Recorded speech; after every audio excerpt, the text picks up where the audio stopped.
A top story, the BJP's Council of Ministers meeting, which started today at 10 in the morning, has finally ended. This meeting went on for over 8 hours.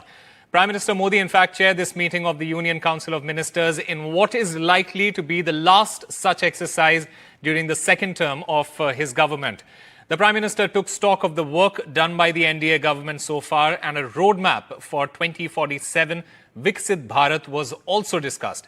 In fact, Viksit Bharat remains the top priority for this particular government. A state-wise presentation was done for the 2047 Viksit Bharat Mission. In fact, 2,700 meetings on Viksit Bharat Mission have been held in the last 3 years. A 100-day agenda for Prime Minister Modi's third term was also discussed in this meeting. Now, the Prime Minister has been holding meetings of the entire Council of Ministers from time to discuss key policy and governance issues. But this meeting has assumed political significance in view of the Lok Sabha elections, which are expected to be held in May this year. And joining us to give us more details is Vasudha. Vasudha, Viksit Bharat by 2047, it remains the top focus. What else was discussed? Well, Osama, let me tell you that the Prime Minister himself described this as a high priority meeting, and not just ministers, but also, secretaries of different ministries were present. The Prime Minister very interestingly presented a futuristic vision of his vision for the country. So Vision 2047 was the idea, was what the entire meeting was centered around. This is something that the government has been working from December 2021 till January 2024.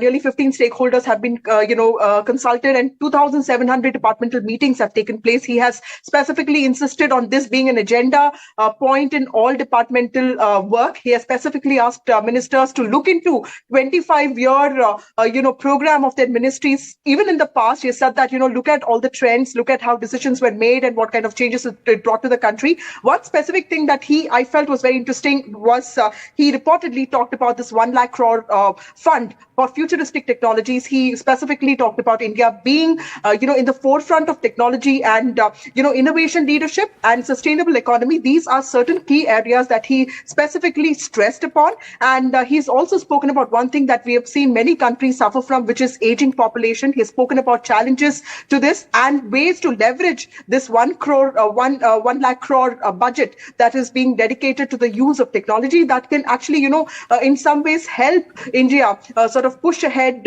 and become a developed country by 2047. So 25-year road plan was sort of talked about, and he has also very confidently talked about how Viksit Bharat will actually be a very important, prominent theme in the budget that will be presented in July. Once again, marking that he has no doubts about his government coming back to power. With ministers, he specifically spoke in a different tone. He said, he asked them to be cautious of the people they meet during elections, not really, get into controversies with their comments, and more importantly, focus on delivering schemes and making sure that people understand what the work that the government is doing. And he has also given them a morale booster, saying that, we will meet you all soon.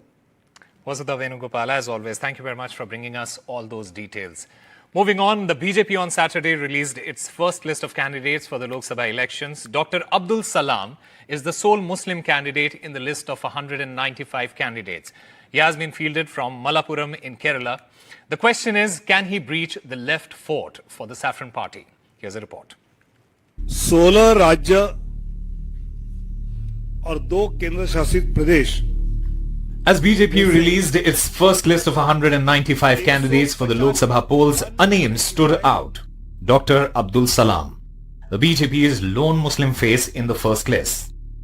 Former Vice Chancellor of Calicut University, Abdul Salam will contest from Kerala's Malappuram seat. Dr. Salam served as the Vice Chancellor from 2011 till 2015. Before that, he was a professor at Kerala Agriculture University. Dr. Salam is from Tirur in Kerala and joined the Saffron Party in 2019. In 2021, Dr. Abdul Salam contested the Kerala Assembly polls from Tirur constituency.